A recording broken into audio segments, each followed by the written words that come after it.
Hello everyone, welcome है आपका एक बार फिर से होम साइंस विद चार्ली में। तो हम लोग बहुत दिन बाद मिल रहे हैं और इधर बहुत बिजी शेड्यूल था और थोड़ी तबीयत भी सही नहीं थी, तो इस वजह से कोई भी क्लास कोई भी प्रैक्टिस सेट हम लोग नहीं कर पा रहे थे। तो मैंने सोचा कि अब चलते हैं और कुछ थोड़ा सा पेपर प्रीवियस ईयर पेपर जो है आपका, उसको हम लोग आज डिस्कस करते हैं। तो आज का जो पेपर है, पहले तो सभी लोगों को गुड मॉर्निंग और सभी लोगों को हैप्पी संडे। आई होप कि संडे सबका हैप्पी रहता है, इंसान फ्री रहता है और आराम से थोड़ा चिल करके जो भी चीज़ें करना चाहता है कर सकता है। हालांकि वैसे तो काम बहुत ज़्यादा हो जाता है संडे के नाम पे, पर कोई बात नहीं। तो अब ये सुपर संडे तो नहीं है क्योंकि आजकल हम लोग कभी मिल ही नहीं पा रहे थे। तो चलिए आज जो है हम लोग आज पेपर करेंगे यूपीपीएससी जीआईसी का जो प्री एग्ज़ाम हुआ था आपका 2021 सितंबर में हुआ था ये एग्ज़ाम, है ना। तो उसका हम लोग आज यहाँ पे प्री जो है करेंगे और देखते हैं। वीडियो थोड़ी सी लंबी हो जाएगी क्योंकि आपके पूरे 80 क्वेश्चन हैं इसमें, क्योंकि आपको पता है इसमें 120 क्वेश्चन आते हैं, जिसमें से आपका जो है 40 क्वेश्चन जो होता है आपका वो जीके जीएस का होता है और बाकी जो 80 मतलब 80 क्वेश्चन होते हैं वो आपके सब्जेक्ट से रिलेटेड होते हैं। तो यहाँ पर हम लोग जीके जीएस वाला पोर्शन नहीं कर रहे हैं, हम लोग जो है सिर्फ आपके सब्जेक्ट से रिलेटेड वाला करेंगे, ठीक है। तो चलिए स्टार्ट करते हैं अपनी जो है देखते हैं क्या आंसर होगा। और अगर कुछ कुछ आंसर इसमें जैसे एक दो आंसर ऐसे ही हैं कि आंसर की में आने के बाद भी उसमें जो है मतलब सही नहीं था, तो उसको भी हम लोग यहाँ पे करेंगे। लेकिन अगर उसका आंसर आपको लग रहा है कि कुछ और होगा तो वो भी आप कमेंट सेक्शन में बता सकते हैं। बाकी तो मैंने पूरी कोशिश करी है कि आपको बिल्कुल एकदम ऑथेंटिक और एक्यूरेट आंसर मिले, ठीक है। वैसे तो आंसर इसके सभी आंसर की वाले ही हैं, लेकिन कुछ कुछ ऐसे हैं कि जो थोड़े से कन्फ्यूजन क्रिएट कर रहे हैं, तो उसको भी हम लोग यहाँ पे हैंडल करेंगे। तो चलिए, अगर जो लोग सो रहे हैं अब जग जाएं क्योंकि काफ़ी देर हो चुकी है, क्योंकि संडे में काफ़ी लेट तक हम जगते रह जाते हैं। और सभी लोगों को भाई होली बीत चुकी है, होली की बहुत सारी शुभकामनाएं, क्योंकि मैं होली पे भी आप लोगों से नहीं मिल पाई। और वुमेंस डे था, महिला दिवस की भी आप लोगों को बहुत सारी शुभकामनाएं, क्योंकि आपको पता ही है कि होम साइंस में ज़्यादा तैयारी तो भाई हम महिलाएं ही करते हैं। तो आपको पता ही है ये सारी चीज़ें, तो बहुत सारी दोनों चीज़ों की बहुत सारी शुभकामनाएं आपको। तो चलिए अब आते हैं अपने क्वेश्चन की तरफ। और हमेशा की तरह एक कोट फिर आप लोगों के लिए है कि आदमी को चाहिए कि वह जूझे परिस्थितियों से लड़े, एक स्वप्न टूटे तो दूसरा गढ़े। ये जैसे कि लाइन आपको दिख रही है, ये जो है आपके अटल बिहारी वाजपेयी के द्वारा कही गई है। और मुझे ये जहाँ तक सही भी लगती है, ठीक है, कि हम मनुष्यों को परिस्थितियों से बिल्कुल लड़ना चाहिए, परिस्थितियों से हमें कभी भी घबराना नहीं चाहिए, ठीक है। और वैसे भी तो अगर देखा जाए तो लड़ते ही हैं हम लोग, हर कोई लड़ता है अपने अपने तरीके से, हर कोई परिस्थितियों से लड़ता है। लेकिन मुझे लगता है ठीक है, अगर एक चीज़ से आपको लग रहा है कि ये चीज़ नहीं हो पा रही है तो हमें दूसरे के लिए हमेशा तैयार रहना चाहिए। और मुझे लगता है सब चीज़ का निचोड़ ये है कि परिस्थितियाँ कैसी भी हों, आपको उसको फेस करने के लिए हमेशा रेडी रहना चाहिए, ठीक है। जब आप रेडी रहेंगे ना, तो आपके सामने ज़्यादा कभी वर्स्ट सिचुएशन आएगी ही नहीं, क्योंकि कहते हैं ना कि जब आप किसी चीज़ के लिए तैयार रहते हैं ना, तो सामने वाला भी सोचता है कि ये तो हर चीज़ को हैंडल कर लेता है, तो इसको परेशान करने का कोई मतलब नहीं है, ठीक है। फिलहाल आते हैं अपने क्वेश्चन की तरफ, काफ़ी लंबी वीडियो हो जाएगी और आते हैं फिर, ज़्यादा बातचीत नहीं करेंगे। अच्छा, तो सबसे पहला नंबर क्वेश्चन हमारा है मैचिंग का। तो मैचिंग इसमें देखिए करना है हमें, यहाँ पर देखिए थोड़ा सा उस तरह से दे रखा है। तो देखिए पहला है हरी पीली सब्जियां। यहाँ पर सब्जियों में जो पिगमेंट होते हैं उनसे रिलेटेड हमें मैच करना है। तो जो हरी पीली सब्जियां होती हैं उनमें क्या चीज़ पाया जाता है आपका? Calcium, phosphorus, protein, ascorbic acid, carotenoids या थायमिन, नियासिन, ये सारी चीज़ें। तो जो आपकी हरी पीली सब्जियां होती हैं उसमें क्या होता है? उसमें जो है कैरोटीनॉइड्स नामक पिगमेंट आपका पाया जाता है, और ऐसी सब्जियों में आयरन और एस्कॉर्बिक एसिड पाया जाता है। यानी कि ये वाला जो आपका है थर्ड वाला जो है ये ए से मैच करेगा, ठीक है। एक सेकंड यहाँ पे मैं ये कर लूँ, हाँ, तो यहाँ पर मैं ये ए के सामने आपका थर्ड इस तरीके से लिख दे रही हूँ। नेक्स्ट है दुग्ध एवं दुग्ध पदार्थ। तो जो दुग्ध एवं दुग्ध पदार्थ होते हैं उससे हमें क्या मिलता है? कैल्शियम मिलता है, यानी कि ये वाला आपका मैच हो जाएगा, ये इसके जस्ट सामने ये, तो बी का 1 हो जाएगा। अब आता है ब्रेड, आटा, अनाज। तो जो मतलब आपके सीरियल्स होते हैं, अनाज होते हैं, उनको उनसे क्या मिलता है हमें? Thiamine, niacin, riboflavin, iron, carbohydrate और फाइबर मिलता है। तो सी का हम लोग 4 से मैच कर देंगे, ये वाला, ठीक है। सी का यहाँ पे 4 हो जाएगा आपका। और फिर एक ये बच गया आपका संतरा, टमाटर, अंगूर व पत्ता गोभी। तो ये आपको पता ही है, इन सभी चीज़ों से हमें एस्कॉर्बिक एसिड मिलता है, यानी कि विटामिन सी। तो यहाँ पर 2 का आपका, डी का आपका 2 हो जाएगा। एक बार मैं हटा के सबको अच्छे से मैच कर देती हूँ। देखिए हरी पीली सब्जियों का हम लोग मैच कर ले रहे हैं थर्ड वाले से। फिर दुग्ध, हम दुग्ध पदार्थ का करेंगे बी का 1 से, फिर सी का हमारा हो जाएगा 4 से, और डी का हमारा हो जाएगा 2 से, ठीक है। आई होप आपको ये बढ़िया क्लियर हो गया होगा। नेक्स्ट हमारा कि व्यक्तिगत, ये भी मैच का ही क्वेश्चन है। तो इसमें हम देखते हैं कि क्या होगा। व्यक्तिगत कल्प यानी कि पर्सनल फेबल आपका। व्यक्तिगत कल्प कहानी के बारे में कौन बताता है? पुनर्बलन का सिद्धांत है। पराअहम यानी कि ईदवा आपका जो होता है और आपका जो है परा है मतलब ईगो, ठीक है, और मध्यस्थ यानी कि मीजो सिस्टम। तो ये सब चीज़ें, ये सब टर्म किसके द्वारा या किसकी थ्योरीज में दिए गए हैं? तो जो आपका व्यक्तिगत कल्प वाली बात होती है, पर्सनल फेबल की, इनकी बात करते हैं आपके जीन पियाजे, तो 3 से मैच करेंगे। फिर हम आपका रीइंफोर्समेंट, तो रीइंफोर्समेंट की बात कौन करता है? ये आपके स्किनर करते हैं, ठीक है, बीएफ स्किनर। फिर आपका ईगो की बात कौन करता है? फ्रॉइड करते हैं, ठीक। ये वो आपको पता है ना, 3 पर्सनैलिटी के 3 ट्रेट्स किसने दिए हैं भाई? ये आपका जो ईड है, ईगो है और सुपर ईगो। तो यहाँ पर ईगो किसने दिया? फ्रॉइड ने। फिर आपका मध्य स्तर यानी कि मीजो सिस्टम की बात हो रही है, तो मीजो सिस्टम आपका मीजो सिस्टम, क्रोनो सिस्टम, एक्सो सिस्टम है ना, मैक्रो सिस्टम, ये सब किसने दिया आपका? जो यूरिन ब्राउन ब्रुनर थे। तो ये हमारा यहाँ पर मैचिंग का क्वेश्चन हो गया, ठीक। फिर नेक्स्ट है हमारा कि वर्णक पदार्थ मेलानिन त्वचा के किस स्तर में उपस्थित रहता है? जो एक पिगमेंट है, मेलानिन क्या है? एक तरीके का पिगमेंट है जो हमारी स्किन के कौन से लेयर में रहता है, ये बात इनसे पूछी जा रही है। तो सल्क स्तर में है, प्रारोही स्तर में है, कड़मय स्तर में है या शुभ्र स्तर में है? तो आपका जो ये सल्क स्तर होता है ना, इसमें आपके मेलानिन पिगमेंट पाया जाता है, ठीक है। उसकी और मेलानिन पिगमेंट की वजह से जो आपकी स्किन का कलर होता है, किसी का बहुत डार्क है, किसी का बहुत फेयर है, किसी का बिल्कुल मॉडरेट है, इस तरीके का वो मतलब इसके ऊपर डिपेंड करता है, किसके ऊपर? मेलानिन के ऊपर, ठीक है। फिर नेक्स्ट क्वेश्चन है हमारा कि अच्छा, इसमें कुछ क्वेश्चन के आंसर ऑलरेडी दिए गए हैं, तो उसको हमें सिर्फ देखना है। तो मानव शरीर के कौन से अंग ग्लूकोज को ग्लाइकोजन के रूप में संग्रहित रखते हैं? बहुत ही आसान क्वेश्चन है और बहुत ही अच्छा भी क्वेश्चन है, ठीक है। तो इसमें आंसर बिल्कुल पहले से दिया, जो आपका लीवर होता है और जो मांसपेशियां होती हैं, इन चीज़ों में आपका जो है ग्लाइकोजन के रूप में चेंज होकर के रहता है। अगर इसमें आंसर सिर्फ लीवर होता ना, तो हम लीवर पे भी जो है आंसर सही कर सकते थे, ओके। फिर नेक्स्ट क्वेश्चन है हमारा कि मिट्टी युक्त जल को शुद्ध करने के लिए प्रयोग किया जाने वाला रसायन है, जो मडी वाटर होता है आपका, मतलब कि मिट्टी जिसमें हो, मान लीजिए मिट्टी मिक्स हो, तो एल्युमिनियम सल्फेट है, पोटेशियम परमैंगनेट है, क्लोरीन है, उपयुक्त में से कोई नहीं है। इसमें जो आंसर होगा एल्युमिनियम सल्फेट, यानी कि जो आपका एलम होता है, एलम यानी कि फिटकरी जो होती है, उसको मिला करके जो है रसायन शुद्ध किया जाता है, ठीक है।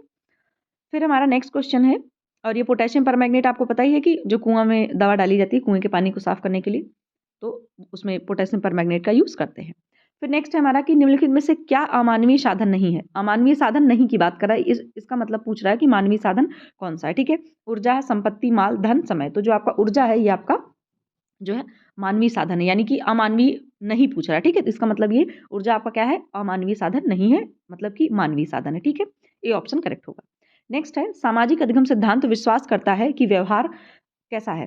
फिर किशोरावस्था तक पूर्ण रूप से स्थापित हो जाता है, या फिर संपूर्ण वयस्कावस्था में अपेक्षाकृत समान रहता है। ये आपका कोड दिया गया, इसमें पूछ रहे हैं पहला सही है कि दूसरा सही है या फिर दोनों सही है। इसमें जो आंसर की के अकॉर्डिंग आंसर दिया गया था, उसमें यह है कि बोथ आर राइट, ठीक है, दोनों आपका सही है। AN जो है मतलब ANB, मतलब कि पहला और दूसरा, ये आपका दोनों इसमें करेक्ट हो जाएगा, ठीक है।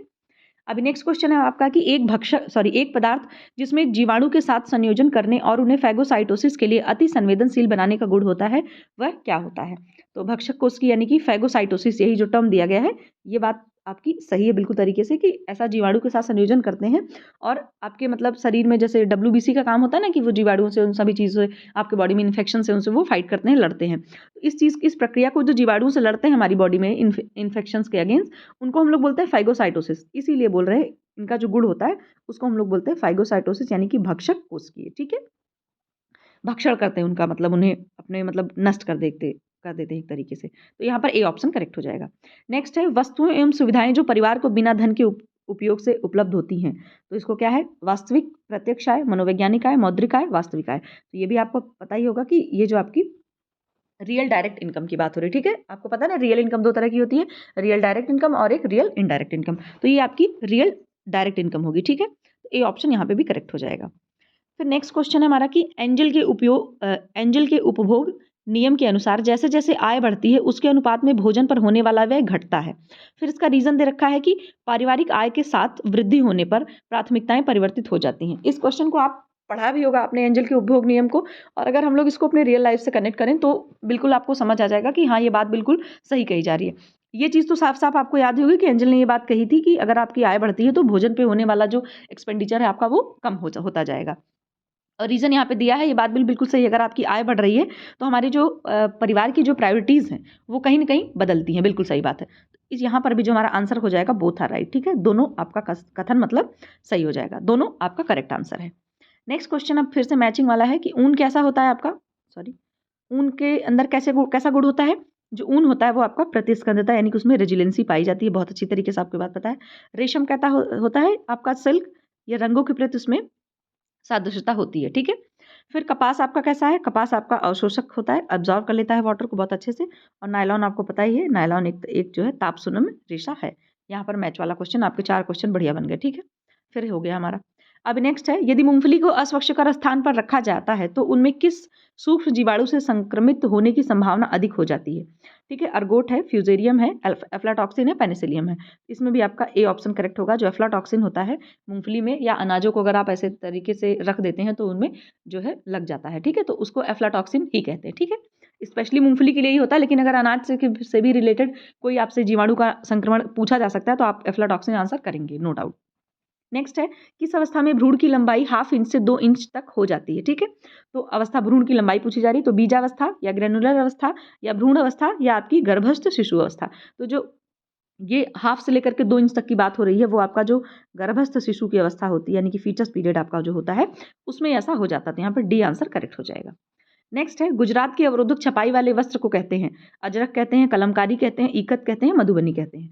तो ये जो गुजरात के अवरोधक छपाई वाले वस्त्र होते हैं उनको हम लोग बोलते हैं अजरक। और अजरक आपका क्या है, एक ये हैंड ब्लॉक प्रिंटिंग होता है, ठीक है, हाथ से, मतलब हाथ वाली ठप्पा छपाई या ब्लॉक छपाई के नाम से इसको जानते हैं। और कलमकारी आपको पता ही है कि आंध्र प्रदेश की होती है, और इक्कत आपका जो है उड़ीसा का है, और जो मधुबनी है वो आपका बिहार का है। अजरक कैसा होता है, कैसा उसका प्रिंटिंग करते हैं, ये आपको मैं दिखा देती हूँ इस तरीके से। इसमें आप एक सेकंड, इसमें आपको दिख रहा होगा, हाँ, इसमें जैसे देखिए ना, अब ठप्पा छपाई है तो ये देखो एक डिजाइन आपको पूरी इस तरीके से दिख रही है इसकी, है ना। एक पूरा ठप्पा उठाएंगे, इस तरीके से मार देंगे, हाँ, फिर ऐसे करेंगे, फिर इस तरीके से मार देंगे, ठीक है। इस वजह से इसको हैंड ब्लॉक प्रिंटिंग के नाम से भी जानते हैं। नेक्स्ट है, भाषा विकास के संदर्भ में निम्नलिखित घटनाओं को कालानुक्रमिक क्रम में लगाइए। कि मतलब सबसे पहले भाषा में कौन सा वो आता है, फिर कौन सा आता है, ये आपसे पूछा जा रहा है। तो सबसे पहले बच्चा क्या करता है, क्रंदन यानी कि रोना, मतलब बच्चा क्राइंग स्टार्ट करता है, तो सबसे पहले थर्ड वाला होगा। क्राइंग के बाद बच्चा कूइंग करता है, समझ रहे हो ना, मतलब बच्चे थोड़ा सा कूइंग करते हैं ना, तो यहाँ पर फिर हो जाएगा फर्स्ट वाला। फिर हम लोग का है दूसरा, बैबलिंग करता है बच्चा, ठीक है, तो बैबलिंग मतलब कि 4 हो जाएगा हमारा। अब सबसे लास्ट में फिर आएगा आपका वन वर्ड, यानी कि एक शब्द बच्चा बोलना शुरू कर देता है। तो कैसे सीक्वेंस हो जाएगा, सबसे पहले बच्चा क्रंदन करना स्टार्ट करता है, फिर बच्चा कूइंग करता है, फिर बच्चा बैबलिंग करता है, फिर बच्चा एक शब्द बोलता है, ठीक है। तो यहाँ पर कोड आपका जो सीधे सीधे बन जाएगा, मैं एक बार फिर से लिख देती हूँ। थर्ड बनेगा, फिर आपका 1 बनेगा, फिर आपका 4, इसके बाद 2, ठीक है, ये ऑप्शन हो गया। कोड मैंने यहाँ पे नहीं इंक्लूड किया है कि क्योंकि फटाफट हम ऐसे ही करते जाएं, ठीक है, स्लाइड फिर बहुत ज़्यादा हो जाती है। फिर नेक्स्ट है हमारा, अब रीजन दे रखा है, सॉरी, ये असर्शन दे रखा है कि म्यूल फ्रेम की तुलना में रिंग फ्रेम द्वारा मोटा धागा तैयार होता है। बात बिल्कुल सही है, 2 तरह के फ्रेम होते हैं, आपको पता ही है कि एक म्यूल फ्रेम होता है और एक रिंग फ्रेम होता है। तो जो म्यूल फ्रेम होता है, इससे जो धागा बनाया जाता है वो बहुत ही फाइन, बहुत ही मतलब अच्छी क्वालिटी का धागा बनता है। और जो रिंग फ्रेम होता है उससे थोड़ा-सा मोटा और थोड़ा-सा कह सकते हैं कि बहुत फाइन धागा नहीं तैयार होता, ठीक है? लेकिन दोनों में एक मेजर डिफरेंस है कि जो म्यूल फ्रेम होता है वो धागा अच्छा तैयार करता है, परंतु वो बहुत स्लो प्रोसेस में धागा बनता है। ज़ाहिर-सी बात है, कोई अच्छी चीज़ बनेगी, अच्छी चीज़ बनाएँगे हम तो वो स्लो प्रोसेस में बनेगी। और जब थोड़ा-सा जो रिंग फ्रेम है, ये थोड़ा मोटा और खुरदुरा धागा तैयार करता है, लेकिन इसका धागा बनाने का प्रोसेस बहुत ही फास्ट होता है, बहुत तेज़ी से बनता है ये। तो यहाँ पर जो आंसर होगा हमारा पहला वाला, तो असर्सन तो बिल्कुल सही कह रहा है, क्योंकि म्यूल फ्रेम की तुलना में रिंग फ्रेम द्वारा धागा मोटा तैयार होता है, ये बात बिल्कुल सही है। रीजन दिया हुआ है क्योंकि रिंग फ्रेम एक तीव्र गति प्रक्रिया है। तो बिल्कुल मैंने अभी आपको बताया कि रिंग फ्रेम जो होता है मोटा धागा तैयार करता है, प्लस ये जो है थोड़ा सा तेजी से धागा तैयार करता है, ठीक है। तो यहाँ पर भी हमारा असर्शन और रीजन बोथ आर राइट, ठीक है, दोनों चीजें यहाँ पे करेक्ट हो जाएगी, ठीक है, ए एंड आर दोनों आपका राइट है, ठीक, दोनों आपका करेक्ट। अब नेक्स्ट क्वेश्चन पे आते हैं कि ब्यूटाइलेट हाइड्रोक्सी एनिसोल, इसको BHA बोलते हैं, ये क्या है एक तरीके का, ठीक है। ये आपका सीक्वेस्टेंट है या पायसी कारक अभिकर्ता यानी कि इमल्सिफाइंग एजेंट है, या एंटीऑक्सीडेंट है, या रंगवर्ण अभिकर्ता यानी कि पिगमेंट एजेंट है, ठीक है। तो ये जो आपका BHA है वो आपका है एक तरीके का एंटीऑक्सीडेंट्स, एक सेकंड सॉरी, क्या है आपका, ये एंटीऑक्सीडेंट है, ये सी आंसर यहाँ पे करेक्ट हो जाएगा। ये आपका जो क्या कहते हैं, जो क्या जितने भी मतलब ऑयल और फैट एंड ऑयल्स होते हैं उनमें एक तरीके का एंटीऑक्सीडेंट ये मिलाया जाता है, ठीक है। तो ये जो आपका ब्यूटाइलेट हाइड्रोक्सी एनिसोल BHA इसको शॉर्टकट में बोलते हैं, तो ये आपका एक तरीके का एंटीऑक्सीडेंट है, ठीक है, सी ऑप्शन करेक्ट हो जाएगा। नेक्स्ट है, सैद्धांतिक रूप से बर्तन धोने का कार्य रसोई घर के किस केंद्र में किया जाना चाहिए? तो यहाँ पर भी जो आंसर दिया गया है आपका तैयारी के केंद्र में किया जाना चाहिए, बिल्कुल करेक्ट आंसर है, ठीक है। अभी नेक्स्ट हमारा कि फलों एवं सब्जियों को उनके मूल भार से 50% तक सुखाकर फ्रीजिंग करके संरक्षित करना क्या कहलाता है? Sharp freezing, dehydro freezing, slow freezing, त्वरित फ्रीजिंग। तो बिल्कुल सही बात है, इसको डिहाइड्रो फ्रीजिंग यानी कि निर्जलीकरण बोलते हैं, ठीक है। अभी ठंडी का टाइम था तो काफ़ी लोगों ने गोभी, मटर, मेथी ये सब सुखा करके आप लोगों ने रखा होगा, ठीक है। इसी को बोलते हैं निर्जलीकरण। नेक्स्ट है, एक डैश में सहोदर भाई बहन सम्मिलित होते हैं जो अपने परिवारों के संसाधनों एवं कार्य को साझा करने के लिए जोड़ते हैं। ऐसे परिवार को आप क्या कहते हैं?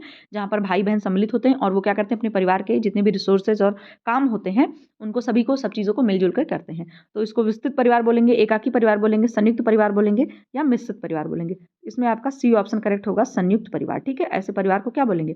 संयुक्त परिवार, जॉइंट फैमिली बोलेंगे, ठीक है। नेक्स्ट है, विवाह के संदर्भ में कौन सा कथन सही है? तो फर्स्ट आपका है, समान जाति, आयु, शिक्षा, धर्म एवं सामाजिक वर्ग के व्यक्ति समविवाह के चलन को प्रतिबिंबित करते हैं। कहने का मतलब है कि सामान्य जाति में, है ना, एक ही जात में, एक ही और सेम आयु में, शिक्षा, धर्म, सामाजिक वर्ग के व्यक्ति समविवाह के चलन को प्रतिबिंबित करते हैं। तो ये बात बिल्कुल सही है कि एक ही मतलब एज भी रहती है और एजुकेशन, सारी चीज़ों को मतलब मैच करके तब लोग विवाह का प्रचलन ऐसा चलता है। अब दूसरा स्टेटमेंट दिया है कि यह प्रचलन पाश्चात्य देशों में है परंतु भारत में नहीं। पाश्चात्य देशों का मतलब क्या है? आपके जो वेस्टर्न कंट्रीज़ हैं वहाँ पर ये कह रहे हैं कि वहाँ पर ऐसा प्रचलन है कि लोग एक मतलब सेम एज में और सेम कास्ट में और सेम रिलीजन में, है ना, इस तरह की शादियाँ करते हैं, परंतु भारत में नहीं। जबकि ये बात क्या है, भारत में ही ऐसा होता है कि एक ही कास्ट में, एक ही रिलीजन में और एक तरह का फैमिली स्टेटस में लोग शादी करते हैं। तो ये वाला आपका गलत हो जाएगा, ठीक है। ये वाला गलत हो जाएगा क्योंकि भारत में ही ऐसी चीज़ें होती हैं, ठीक है। ए ऑप्शन करेक्ट हो जाएगा और ये वाला आपका गलत हो जाएगा। अब नेक्स्ट क्वेश्चन है हमारा कि गर्भकाल में प्रारंभिक अवस्था में रेडियम एवं एक्सरेज किरणों के प्रयोग से शिशु में डैश हो सकता है। तो इसका आंसर जो आपका इसमें माइक्रोसेफेली दिया है, मेरे हिसाब से तो माइक्रोसेफेली ही होगा। अगर आपको कुछ और आंसर लगता है तो आप कमेंट सेक्शन में इसको ज़रूर बताएं, ठीक है। कमेंट सेक्शन में आप इसको ज़रूर बताएं। नेक्स्ट क्वेश्चन है हमारा, या किसी के पास आंसर की से भी होगा तो वो भी आप देख लेना। मुझे इसके थोड़ा सा मुझे कन्फ्यूजन, इस वजह से मैंने फिलहाल ये बताया, लेकिन आप भी इसको थोड़ा बता सकते हैं। इसको मैं मार्क कर दे रही हूँ, ठीक है। नेक्स्ट है, चूज द इनकरेक्ट स्टेटमेंट। घबराना नहीं है, इंग्लिश वाला क्वेश्चन नहीं है, एक दो मैंने इंग्लिश में भी इंक्लूड किया क्योंकि वो हिंदी में बहुत कंफ्यूजन क्रिएट कर रहे थे। इसमें आपसे पूछ रहा है करेक्ट स्टेटमेंट आपको बताना है। तो cotton, linen, jute are natural cellulosic fibre. तो ये पूछ रहा है कि जो आपका कॉटन है, लिनन है, जूट है, ये क्या है आपके नेचुरल सेलुलोजिक फाइबर है। इनकरेक्ट आपसे पूछ रहा है कौन सा सही नहीं है, ठीक है। तो जो कॉटन, लिनन, जूट है ये आपके नेचुरल सेलुलोजिक फाइबर, ये भी आपका सही है। नेक्स्ट पूछ रहा है कि wool, hemp, silk are protein fiber. यहाँ पर देखिए, जो वूल है आपका, हेम्प है, सिल्क है, आर प्रोटीन फाइबर। तो आपके वूल और सिल्क ये तो प्रोटीन फाइबर है बट हेम्प नहीं है, क्योंकि हेम्प आपका क्या है, एक सेलुलोजिक फाइबर है। यही आपका इनकरेक्ट हो जाएगा। जब यही आपका इनकरेक्ट है तो मतलब कि यही आपका सही आंसर हो जाएगा। क्यों? क्योंकि हमसे पूछ रहा है इनकरेक्ट कौन सा है। इनकरेक्ट आपका यही वाला है। 1 सेकेंड, ये जो आपका बी आंसर है ये आपका इनकरेक्ट है, ठीक है। बी आंसर आपका सही हो जाएगा। और ये जो आपके हैं, एस्बेस्टॉस है, ग्लास है, मॉडिक्रेलिक आर मिनरल फाइबर, बिल्कुल सही बात है। Rayon acetate are man made cellulosic fibre, ये भी आपका सही बात है, ठीक है। तो बी ऑप्शन यहाँ पे करेक्ट हो जाएगा। नेक्स्ट है, haemoglobin is a which type of protein. Haemoglobin आपका किस तरह का प्रोटीन है? वेजिटेबल प्रोटीन है, सिंपल प्रोटीन है, कॉन्जुगेटेड प्रोटीन है या डिराइव्ड प्रोटीन है? तो ये बात आपको पता ही होगी कि haemoglobin is a conjugated protein, क्योंकि हीमोग्लोबिन आपका क्या है, एक संयुक्त प्रोटीन है, क्योंकि दो चीजों से मिलकर बन रहा है। हीम आपका आयरन है और ग्लोबिन आपका प्रोटीन है। तो हीम आयरन जो है, आयरन और ग्लोबिन प्रोटीन से मिलकर के आपका हीमोग्लोबिन बनता है। तो ये आपका कॉन्जुगेट यानी कि संयुक्त प्रोटीन माना जाता है। ये बात पता ही होगी आपको। नेक्स्ट क्वेश्चन है, the only artery in the human body that carries deoxygenated blood is the. कहने का मतलब ये कि आपकी ह्यूमन बॉडी में, मानव शरीर में कौन सी ऐसी एक धमनी है, आर्टरी को आप लोग धमनी बोलते हैं, तो कौन सी ऐसी एक धमनी है जो क्या करती है, डीऑक्सीजनेटेड ब्लड यानी कि अशुद्ध रक्त का परिवहन करती है। तो ये एक तरीके का अपवाद है, आपको पता है, क्योंकि जितनी भी आर्टरीज होती हैं वो हमेशा प्योर ब्लड कैरी करते हैं, ठीक है। तो इम्प्योर ब्लड कौन सी आर्टरी आपकी कैरी करती है? तो ये बात आपको पता है, फुफ्फुस धमनी यानी कि जो आपकी पल्मोनरी आर्टरी होती है वो आपका डीऑक्सीजनेटेड ब्लड कैरी करती है। और पल्मोनरी आर्टरी क्या करती है, वो ले जाकर के ब्लड को लंग्स में भेजती हैं प्योर करने के लिए, ठीक है। तो सी ऑप्शन यहाँ पे करेक्ट हो जाएगा। इंग्लिश में पल्मोनरी आर्टरी और हिंदी में फुफ्फुस धमनी बोलते हैं इसको। फिर है कि मेयोनीज में अंडे की भूमिका का उदाहरण क्या है? पायसी कारक अभिकर्ता का है, थिकनिंग अभिकर्ता का है, क्लैरिफाइंग अभिकर्ता या ग्लेजिंग अभिकर्ता? बिल्कुल सही बात है, ये पायसी कारक अभिकर्ता का रोल अदा करता है, ठीक है। ये ऑप्शन करेक्ट हो जाएगा। अभी नेक्स्ट क्वेश्चन है हमारा, विकासात्मक कार्यों के संबंध में इन कार्यों को कालानुक्रमिक क्रम में लगाएं। मतलब सबसे पहला कौन सा कार्य आता है, फिर कौन सा आता है, फिर कौन सा आता है, सीक्वेंस में लगाना हमें यहाँ पे, ठीक है। तो इसमें देखिए, सबसे पहले क्या होगा आपका कि जब विकास का कार्य धीरे धीरे होता है तो इसमें सबसे पहले जो आपका आएगा, सही और गलत में भेद करना, ठीक, कौन सी चीज़ सही है, कौन सी चीज़ गलत है, ठीक है। तो पहला आपका ये हो गया। फिर दूसरा हमारा हो जाएगा यथोचित स्त्रियोचित एवं पुरुषोचित सामाजिक भूमिकाओं का आरंभ। मतलब कुछ कुछ आप, जैसे कोई लड़की है तो वो लड़कियों टाइप का थोड़ा सामाजिक रोल, अपना अनुभव रोल मतलब करना शुरू कर देगी। अब और जो लड़के होंगे वो थोड़ा सा पुरुष वाले, उनके अंदर कैरेक्टरिस्टिक्स आने लग जाएंगी। ये हमारा हो जाएगा 2 यहाँ पर हो जाएगा, ठीक। फिर नेक्स्ट है, फिर दूसरा क्या है, तीसरे नंबर पे आएगा अभिभावकों एवं अन्य वयस्कों से संवेगात्मक स्वतंत्रता प्राप्त करना। कि क्या करेंगे, जब बच्चे थोड़े बड़े हो जाते हैं तो वो यही चाहते हैं ना कि उनको मतलब अपने पेरेंट्स से, जो उनके पेरेंट्स हैं या जो भी और बड़े लोग हैं, उनसे उनको थोड़ी-सी मतलब थोड़ी-सी स्वतंत्रता उनको मिले कि वो अपने तरीके से कुछ-कुछ चीज़ें कर पाएँ, अपने तरीके से अपने दोस्त बना पाएँ, अपने सर्कल में थोड़ा-सा अपनी पहचान बना पाएँ। तो यहाँ पर हमारा सी मतलब थर्ड नंबर पे ये आ जाएगा। सबसे फोर्थ पे आएगा नागरिक उत्तरदायित्वों को लेना। बिल्कुल सही बात है, जब हम थोड़े बड़े हो जाते हैं, जैसे इस वक्त हम लोग हैं, तो आप क्या करेंगे, अब कहीं न कहीं हम अपने नागरिक उत्तरदायित्वों का कुछ न कुछ जो है उसको निर्वहन करेंगे, उसका पालन करेंगे, ठीक है। तो यहाँ पर ये कोड आपका बन जाएगा कौन-कौन सा, तीसरा, पहला, दूसरा, चौथा। यहाँ पे मैं एक सीक्वेंस में लिख देती हूँ, वो ज़्यादा ठीक रहेगा आपका। कौन सा हो जाएगा आपका, तीसरा हो जाएगा, बहुत ही पुअर राइटिंग में लिख रही हूँ मैं। फिर 1 हो जाएगा, फिर आपका 1 के बाद 2, फिर आपका 4, ठीक है। ये हो गया। फिर से हमारा मैचिंग का है, ये बहुत ही आसान क्वेश्चन है। परनीसिस एनीमिया आपको पता है विटामिन B12 की कमी से होता है। B12 को हम लोग जो है उसका रासायनिक नाम क्या है, साइनोकोबैल्मिन है, क्योंकि इसमें कोबाल्ट होता है। फिर रिकेट्स पता है आपको, रिकेट्स आपका होता है विटामिन D की कमी से। स्कर्वी आपका होता है विटामिन C एस्कॉर्बिक एसिड की कमी से। और क्वाशियोकर आपका प्रोटीन की कमी से, ठीक है। और मरासमस जो आपका होता है वो आपका प्रोटीन और ऊर्जा दोनों की कमी से होता है, ठीक है। नेक्स्ट क्वेश्चन है, निम्नलिखित में से कौन सा दोहरा नुकीला डार्ट है। नुकीले की बात कर रहे हैं तो इस तरीके से ऐसे नुकीला होता है, इस वजह से इसको फिश डार्ट बोला जाता है, ठीक है।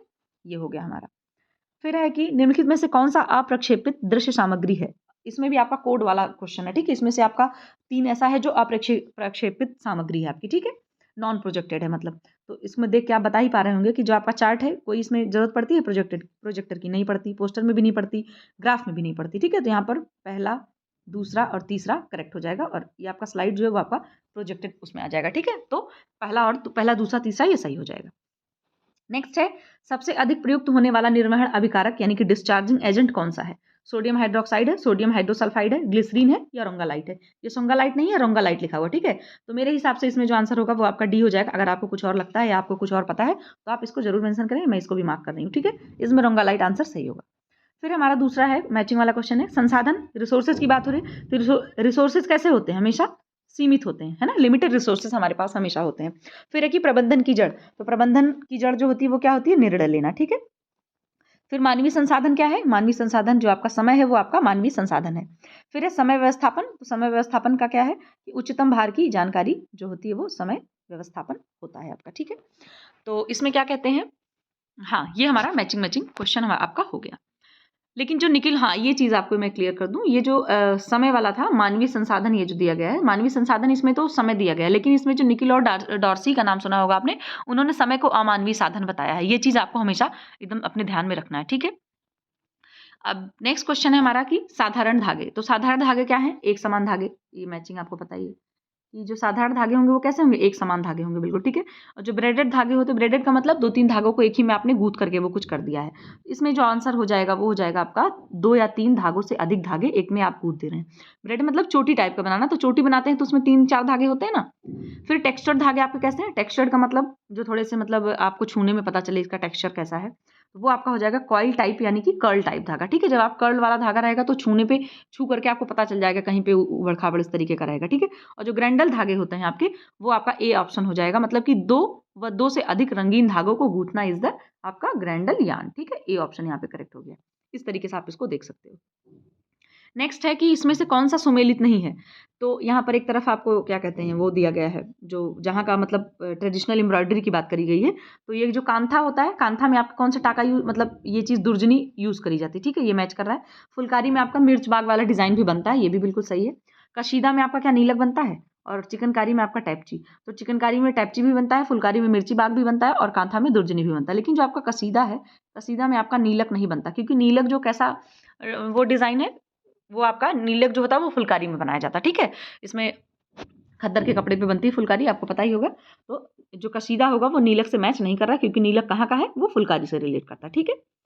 फिर है हमारा केंद्रीय नाड़ी संस्थान के लिए ऊर्जा का मुख्य स्रोत क्या है। बहुत आसान क्वेश्चन है, ग्लूकोज जो होता है आपका, इसमें आंसर सही हो जाएगा, B is the right answer, क्योंकि जो आपका CNS है, सेंट्रल नर्वस सिस्टम, उसके लिए ऊर्जा का मुख्य स्रोत क्या होता है, ग्लूकोज होता है, ठीक है। फिर नेक्स्ट है, जन्म पूर्व विकास के संदर्भ में कौन सा से कथन सही है, कौन सा नहीं सही है, ठीक है। तो पूछ रहे हैं, पहला दिया गया है, कोई भी वातावरणीय कारक जो गर्भ अवस्था में क्षति पहुंचाता है टेरेटोजिन कहलाता है, ठीक है। फिर दूसरा दिया है कि टेरेटोजिन का प्रभाव तत्कालिक शारीरिक क्षति तक ही सीमित होता है। तो इसमें जो आंसर आपका ए वाला करेक्ट हो जाएगा और बी वाला करेक्ट नहीं होगा, ठीक है। ये हो गया हमारा। फिर नेक्स्ट है कि बच्चों के पालन पोषण में अभिभावक अपने बच्चों की अभिव्यक्ति की स्वतंत्रता को महत्व देते हैं तथा उनके तर्क एवं व्याख्या पर विश्वास करते हैं। यह अभिभावक की शैली कौन सी है?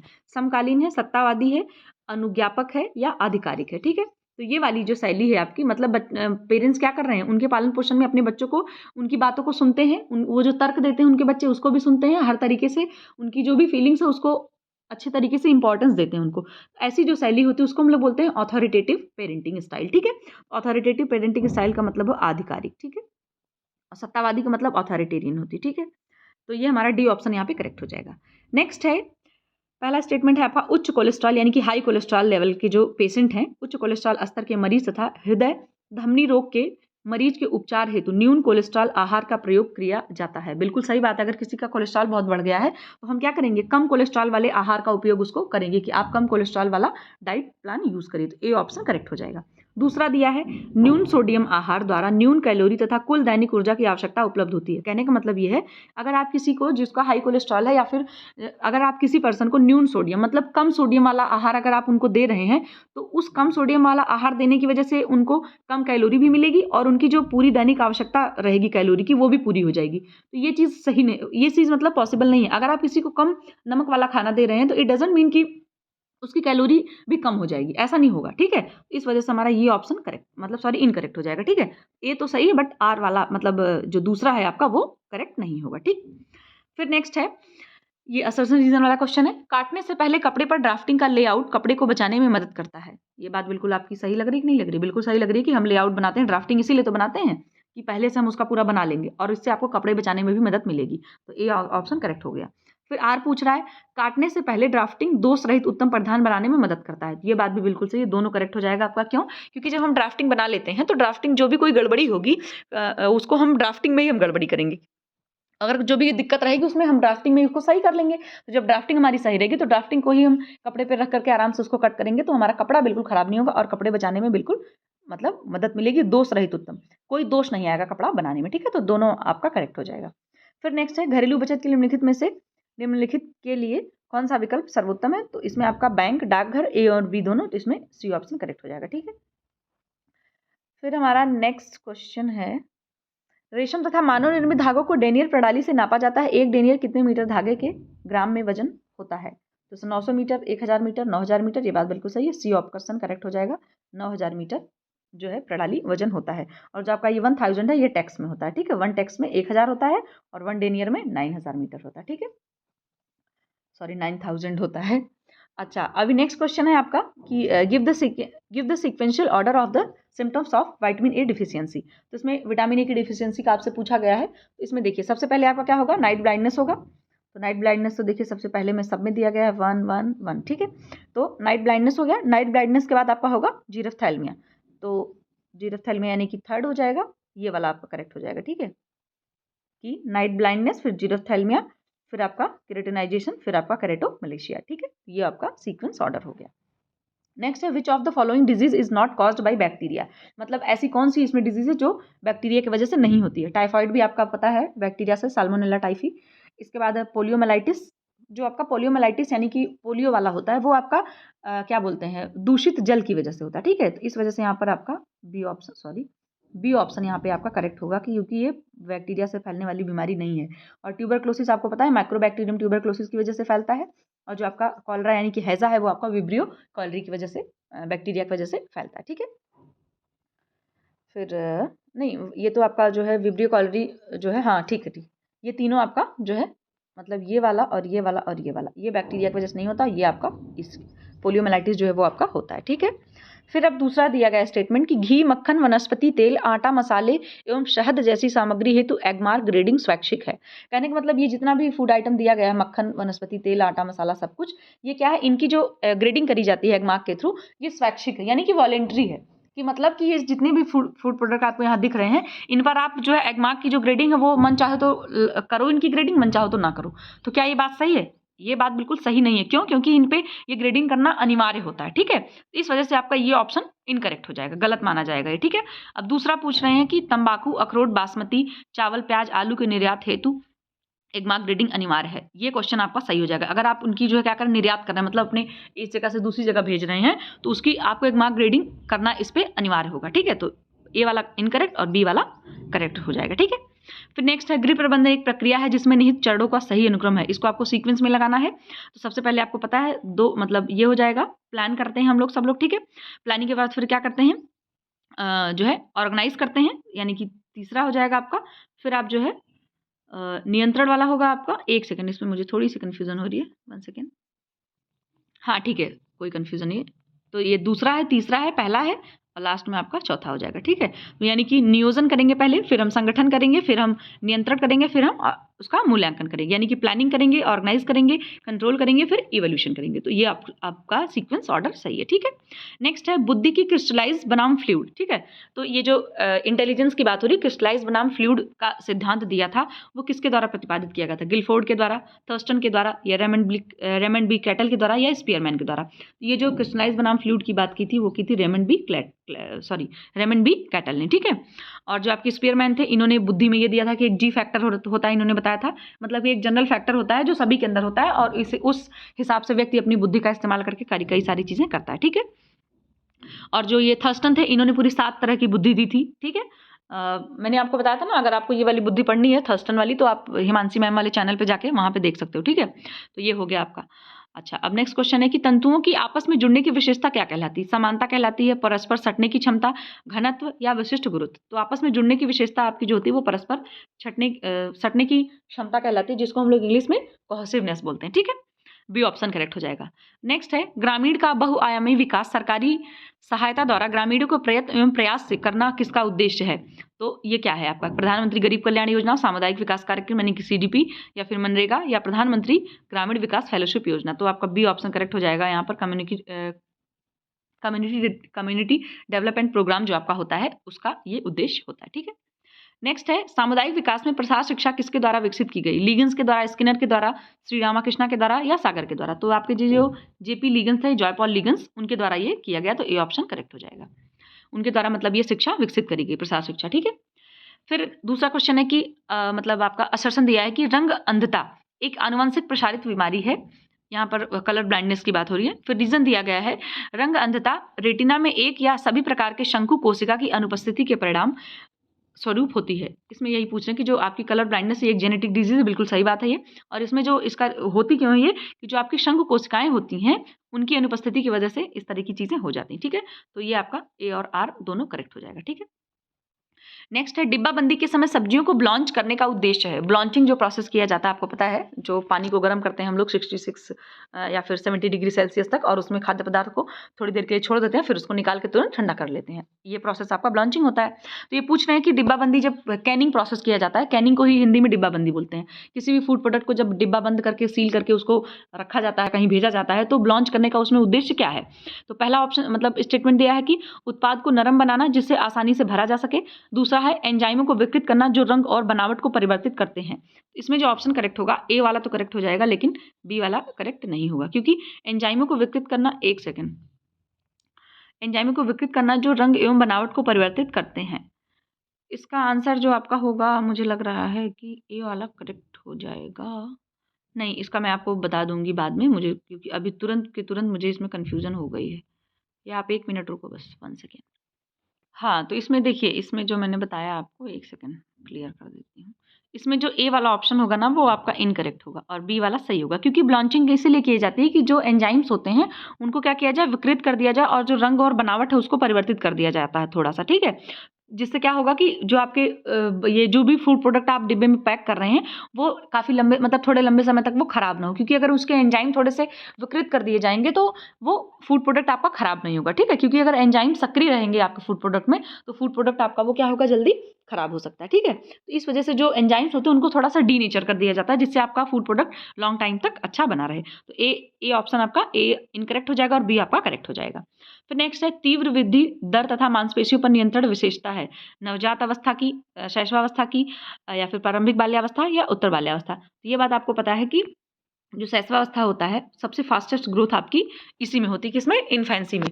लेकिन अगर आपका इसमें ऑप्शन प्रेगनेंसी होता तो उसमें हम लोग प्रेगनेंसी मतलब वही आपका जो पूरा पीरियड चलता है 0 से लेकर 9 मंथ तक, तो सबसे फास्टेस्ट ग्रोथ उसमें होती है। लेकिन आफ्टर प्रेगनेंसी अगर सबसे फास्ट ग्रोथ पूछी जाए तो आपका इन्फेंसी में होगी, ठीक है। फिर हमारा और फिर जो अर्ली चाइल्डहुड आएगा उसमें थोड़ी सी स्लो हो जाएगी, ठीक है, थोड़ी स्लो हो जाएगी। फिर आपका जो लेटर चाइल्डहुड आएगा उसमें फिर से फास्ट हो जाएगी, समझ गए आप। इस तरीके से पूरा वो ग्रोथ रेट चलता रहता है आपका। तो यहाँ पर बी ऑप्शन करेक्ट हो जाएगा। फिर से हमें मैचिंग करनी है कि आपका जो ये क्या बोलते हैं, एक सेकंड, इसको इंग्लिश में नहीं है क्या ये, चलो ये हिंदी में ही है, हिंदी में थोड़ा सा कंफ्यूजन है इसमें। आजादी मूल्यों का लचीलापन, इसको आप किससे मैच करेंगे, ये आपका हो जाएगा, किससे मैच होगा, ये अपरंपरागत स्तर से आपके किससे मैच होगा, ए वाला आपका मैच होगा अपरंपरागत स्तर से, ठीक है। फिर आपका जो है धर्म, ईमानदारी, रिवाज, टैबू, कहने का मतलब धर्म वाली चीजें होती हैं, जो ईमानदारी, ये रिवाज, कल्चर जो आपका है, ठीक है, इसको किससे मैच करेंगे, कहीं ना कहीं ये आपका परंपरागत स्तर से जुड़ेगा, क्योंकि परंपरा के हिसाब से हम लोग कहते हैं कि ये काम करना हमारे धर्म में है, हमारी परंपरा में, ठीक है। फिर आपका कम उच्च थोड़ा, तो जो कम उच्च थोड़ा की बात हो रही है, कि उच्च की बात हो रही है ना, थोड़ा हाई है, थोड़ा लो है, थोड़ा कम क्वांटिटी में, तो ये चीज़ आपका हो जाएगा क्वालिटेटिव लेवल, ठीक है, यानी कि गुणात्मक स्तर आपका हो जाएगा। और जो आपका रुपया, कैलोरी, किलोग्राम, ये आपका हो जाएगा मात्रात्मक स्तर, क्योंकि आप रुपया है, कैलोरी है, इन सभी चीज़ों को हम लोग क्या करते हैं, क्वांटिटी में देख सकते हैं, मात्रा इसकी देख सकते हैं ना, कि कितने रुपए हैं, कितनी कैलोरी, कितने किलोग्राम है। ये आपका मैचिंग वाला खत्म हो गया। अब नेक्स्ट है स्वस्थ तन का स्वस्थ मन से गहरा नाता है, कहने का मतलब अगर आपका तन स्वस्थ है तब आपका मन भी स्वस्थ रहेगा, इस दोनों चीज़ों का अच्छा रिश्ता है। तो ये जो उक्त कथन है शारीरिक विकास के किस नियम को उल्लेखित करता है, तो व्यक्तिकता के नियम को, यानी कि इंडिविजुअल जो रूल होता है, या सहसंबंध का नियम, या लयात्मक विकास का नियम, या निश्चित विकास का नियम। तो ये जो आपका है ये जो रिलेशन है वो आपका दिखाएगा सहसंबंध का नियम, यानी कि कोरिलेशन एक दिखा रहा है, कि कोरिलेशन है कि हमारा शरीर स्वस्थ रहेगा तो हमारा मन भी स्वस्थ होगा, तो एक दूसरे से दोनों रिलेशन रख रहे हैं, इस वजह से बी ऑप्शन यानी कि कोरिलेशन वाला आपका सही हो जाएगा, ठीक है। कभी ऐसा होता है ना कि अगर हमारी तबीयत खराब है तो हमारा मन भी खराब हो जाता है, लगता है अरे बाप रे कुछ अच्छा नहीं लग रहा है, तो इस वजह से। और जब हम बिल्कुल, हमारी शरीर सही रहेगी, हम बिल्कुल स्वस्थ रहेंगे, तो हमारा मन भी खुश रहता है, तो वो दोनों का मतलब हमारे शरीर का हमारे मन से रिलेशन है, तो जाहिर सी बात है कोरिलेट कर रहे हैं दोनों लोग, इस वजह से बी ऑप्शन यहाँ पे करेक्ट हो जाएगा। नेक्स्ट है कार्य के समय को मापने का एक उपकरण है, समय अनुसूची, कार्य का वक्र, समय का क्रम, या कार्यों का क्रम, तो इसमें ऑप्शन करेक्ट हो जाएगा कार्य का वक्र, जिसको हम लोग इंग्लिश में बोलते हैं वर्क कर्व, ठीक है, तो मापने का ये एक उपकरण है, ठीक। फिर नेक्स्ट है प्रसार शिक्षा में एक्सटेंशन शब्द का सर्वप्रथम प्रयोग कब और किसने किया, ठीक है, तो आपका 1892 में, या ईबी वोरहेज ने 1894 में, या एलन रिचर्ड ने 1895 में, या आपका लैंड ग्रांट एसोसिएशन ने, ठीक है। तो इसमें ऑप्शन करेक्ट हो जाएगा ईबी वोरहेज ने 1894 में इसका ऑप्शन का वो यूज किया उन्होंने, ठीक। इसमें ऑप्शन यही होगा, आई होप, मतलब मुझे तो यही लग रहा है। इसमें ऑप्शन आपका यही होगा, बट मुझे लग रहा है कि उसको मैं देखूंगी थोड़ा सा, आपको यही होना चाहिए फिलहाल। तो अगर आपको कुछ और पता है, आपने कहीं कुछ पढ़ा है, तो आप जरूर मार्क करना, ठीक है। अच्छा, ये क्वेश्चन भाई बहुत इसने कंफ्यूज किया, बहुत परेशान किया, तो इसको मेरे हिसाब से इसमें जो आंसर मैंने पूरा सर्च किया, सब कुछ किया है, कि सामान्यतः मीठी सौंफ और सुपारी में किसकी मिलावट की जाती है, तो मेरे हिसाब से इसमें आंसर सिर्फ होगा केवल डी, यानी कि ऑरामाइन जो है उसका जो है क्या बोलते हैं, मिलावट की जाती है, ठीक है, मतलब कलर का। तो इसमें जो ऑप्शन होगा आपका, मतलब डी मेरे हिसाब से तो है, लेकिन अगर आपको इसका कुछ और पता है तो आप इसमें ज़रूर बताएं, क्योंकि मैंने तो काफ़ी कुछ किया। और क्योंकि जो देखिए, जो मेलाकाइट ग्रीन है, ये आपका ग्रीन कलर की जो मिठाइयाँ होती है उसमें मिक्स किया जाता है, और रोडामाइन बी का जो है वो लाल मिर्च में उसकी मिलावट करी जाती है। तो इस मैंने तो ये आपको बता दी, अगर आपको कुछ और पता है तो आप कॉमेंट सेक्शन में ज़रूर बताइए, ठीक है, क्योंकि आपकी भी थोड़ी जिम्मेदारी बनती है, आप भी बढ़िया ढूंढिए, हमें भी बताइए, हम भी आपको बताएं, ठीक है। फिर नेक्स्ट है हमारा मैचिंग का क्वेश्चन है, करघा जो है आपका, लूम की बात हो रही है यहाँ पर, तो जो करघा किसका पार्ट है, मतलब करघा में क्या होता है, हार्नेस होता है, आपको पता है। ताना किससे रिलेटेड है, बाने से रिलेटेड है। स्क्रीन क्या है, स्क्रीन एक तरह की छपाई है। और पटोला क्या है आपका, टाई एंड डाई मेथड से कपड़ा बनाया जाता है पटोला में आपके, ठीक है। पटोला कहाँ से रिलेट करता है, ये आप कमेंट सेक्शन में बताएंगे, ठीक है। नेक्स्ट है फिर से कि गाय के दूध की अपेक्षा शिशु मानव दूध से लौह लवण अधिक धारण करते हैं, कहने का मतलब जो एक शिशु है वो गाय के दूध, अगर आप उसको गाय का दूध पिलाएंगे तो उसकी अपेक्षा, मतलब कि गाय के दूध की अपेक्षा जो ह्यूमन मिल्क है, उसके मतलब मदर मिल्क है, उसके उसमें वो ज़्यादा मतलब आयरन का अधिक अधिक मतलब उनके अंदर आयरन वो ग्रहण करते हैं, ठीक है। ये बात बिल्कुल सही होती है, क्योंकि जो गाय के दूध की अपेक्षा से जो शिशु है वो मतलब उसको जो ह्यूमन मिल्क मिलता है उसको ह्यूमन मिल्क ऐसा उसका पूरा स्ट्रक्चर ही होता है ह्यूमन मिल्क का कि बच्चे को जितने भी न्यूट्रिएंट्स की ज़रूरत है वो बच्चे उसको मतलब उसकी पूरी पूर्ति हो जाती है, ठीक है, ह्यूमन मिल्क से उसको। अब रीज़न दिया गया है कि गाय के दूध की तुलना में मानव दूध में लवण लवण अधिक मात्रा में है। अब ये ऑप्शन आपका इनकरेक्ट हो जाएगा अकॉर्डिंग टू मी। क्यों?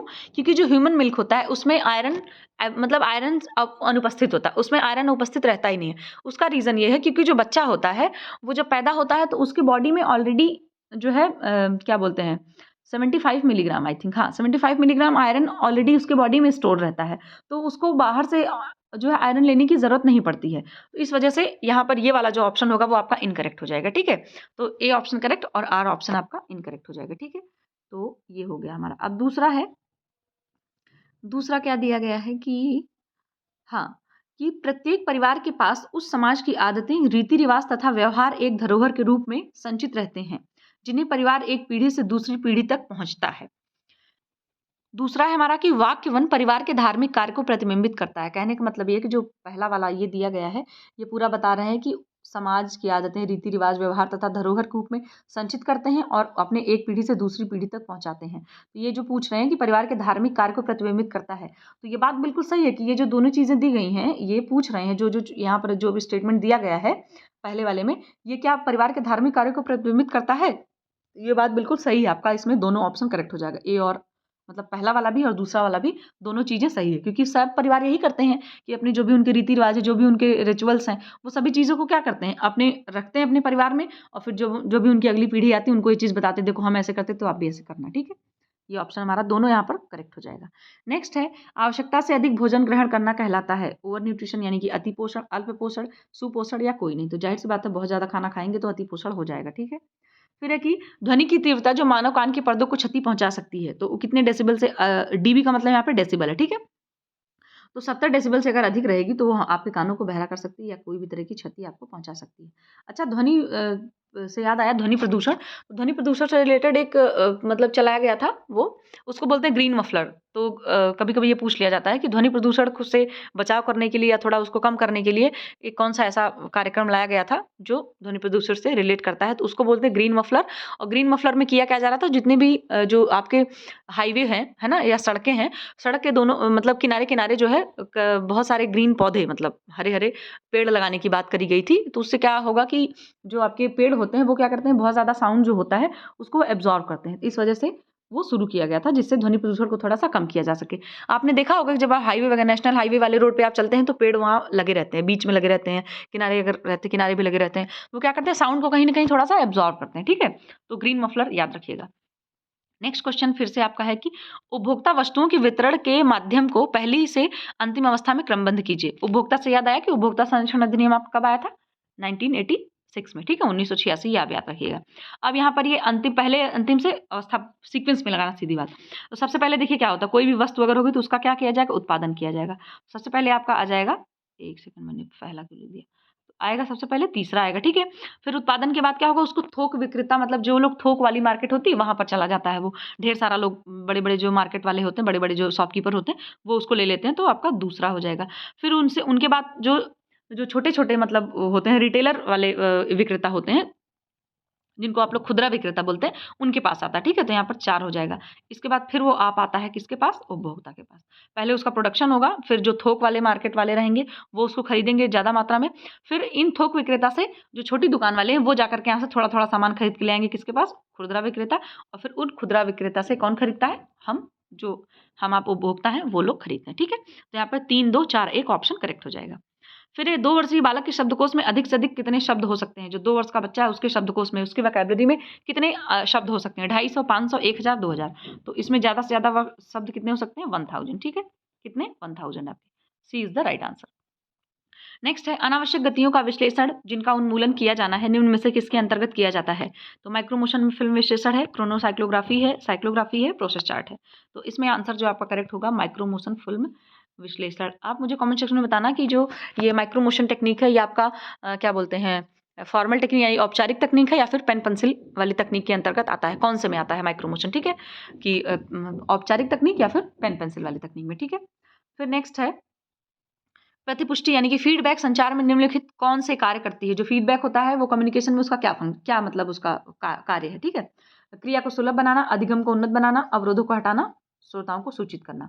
इसमें जो ऑप्शन करेक्ट होगा आपका 1, 2, 3, 4 वाला नहीं होगा, ठीक है? क्योंकि जो प्रतिपुष्टि होती है वो बताती है क्रिया को सुलभ, जो आपने मतलब जिस प्रोसेस के थ्रू आपने कम्युनिकेट किया अपने श्रोता को, अपने जो आपकी ऑडियंस है वो सुलभ रही कि नहीं रही, ठीक है? फिर आपको अधिगम को उन्नत करना, अगर कोई भी दिक्कत रही है तो अगली बार आप फिर से कुछ बताएंगे तो उसको थोड़ा सा आप और अच्छा उसको मतलब सही कर लेंगे उसको, ठीक है? फिर है अवरोधों को हटाना, अगर कोई भी दिक्कत आई है, कोई भी ऐसी चीज़ है जो उन लोगों को पसंद नहीं आई या उनको वहाँ तक मतलब आपके जो ऑडियंस है उनको मैसेज पहुँचने में कोई दिक्कत आई, कोई रुकावट आई, तो उसको भी आप क्या करेंगे, हटा देंगे, ठीक है? तो इसमें आपका 1, 2 और 3 आंसर करेक्ट हो जाएगा, ठीक है? 3 चीज़ों को करना है और 4 को आपको इंक्लूड नहीं करना, ठीक? फिर है कि व्यवस्थापन प्रक्रिया के नियंत्रित चरण में निम्न में कौन सी अवस्था सम्मिलित नहीं होती है? ये तो बताना ही नहीं है आपको। स्फूर्तिदायक इस तरह की कोई जो है चरण नहीं है। आयोजन, जांच, समायोजन ये तीनों चीज़ें आपकी होती हैं, ठीक है?